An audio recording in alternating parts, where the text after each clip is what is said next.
गं गणपतये नमो नमः। श्रीमद्भागवत प्रथम स्कंद अथ पंचमो अध्याय 15वां अध्याय।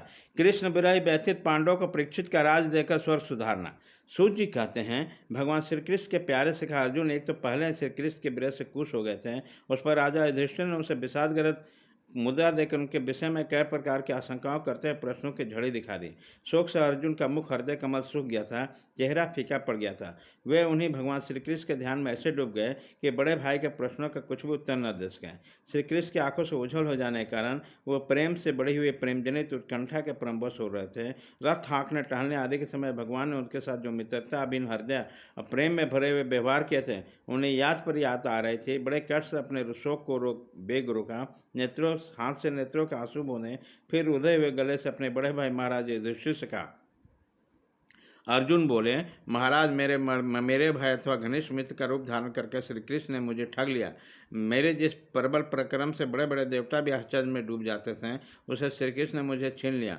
जैसे यह शरीर प्राण सहित रहित होने पर मृतक कहलाता है, वैसे क्षण भर के वियोग से यह संसार अप्रिय दिखने लगता है।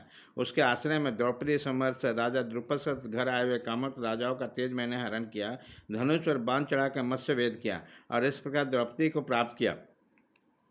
उनकी सन्निधि मात्र से मैंने समस्त देवताओं के साथ इंद्र को अपने बल से जीतकर अग्निदेव को उनके तृप्ति के लिए खांडो बनकर दान कर दिया। मैं और दानों की निर्माण हुई। अलौकिक कला कौशल से युक्त मैं सभा प्राप्त की और अपने आगे में सब ओर से जाकर राजाओं ने अनेक प्रकार के भेंट समर्पित किए।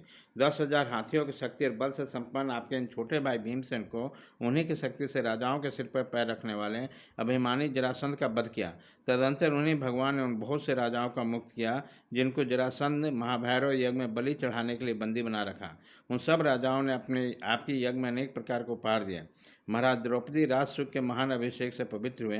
अपने उन सुंदर केशों को जिन्हें दुष्टों ने भरी सभा में छूने का साहस किया, बिखेर कर तथा आंखों में आंसू भरकर जब श्री कृष्ण के चरणों में गिर पड़े, तब उन्होंने उनके सामने उस घोर अपमान का प्रतिज्ञा लेने की प्रतिज्ञा करके उन धूर्तों की स्त्रियों की ऐसी दशा कर दी कि विधवा हो गई और अपने केस अपने हाथों को खोल देने पड़े।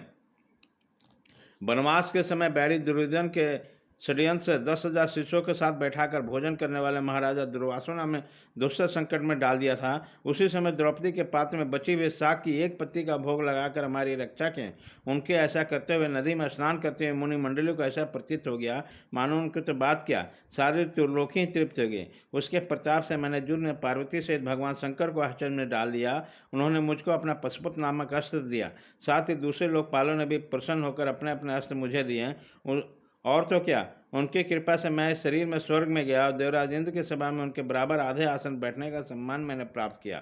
उनकी आज्ञा से मैंने स्वर्ग में कुछ दिनों तक रह गया। तब इंद्र के साथ समस्त देवताओं ने मेरे इन्हीं गांडीव धारण करने वाले भुजाओं को निवात कवच आदि दैत्यों का मारने के लिए आश्रय लिया। महाराज, यह सब जिनकी महती कृपा का फल था, उन्हीं पुरुषोत्तम भगवान श्री कृष्ण ने आज मुझे ठग लिया। महाराज, कौरव की सेना भीष्म द्रोण आदि अजैत्य महात्मत्वपूर्ण अपार समुद्र के समान दुस्तर थी, परंतु उनका आश्रय ग्रहण करने पर अकेले ही रथ पर सवार होकर मैं ऐसे पार गया। उन्हीं की सहायता से आपको याद होगा, मैं शत्रुओं से राजा विराट का सारा गोधन तो वापस ही ले लिया, साथ ही उनके सिरों पर चमकते हुए मणिमय मुकुट तथा अंगों के अलंकार तक छीन लिए थे।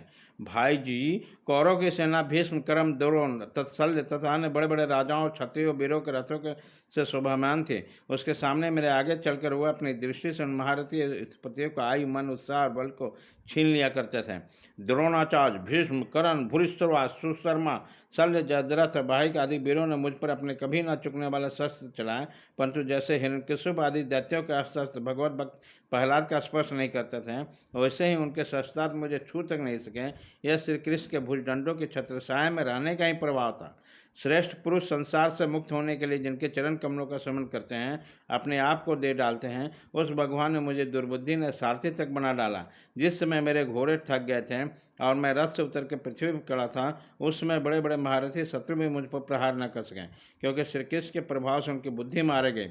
महाराज, माधव के उन्मुक्त और मधुर मुस्कान से युक्त विनोद भरे और हृदय स्पर्शी वचन और उन्होंने मुझे पार्थ अर्जुन सखा कुरुनंदन आदि कहकर पुकारना मुझे याद आने पर मेरे हृदय में उथल पुथल मचा देते थे। भाग 1 खत्म।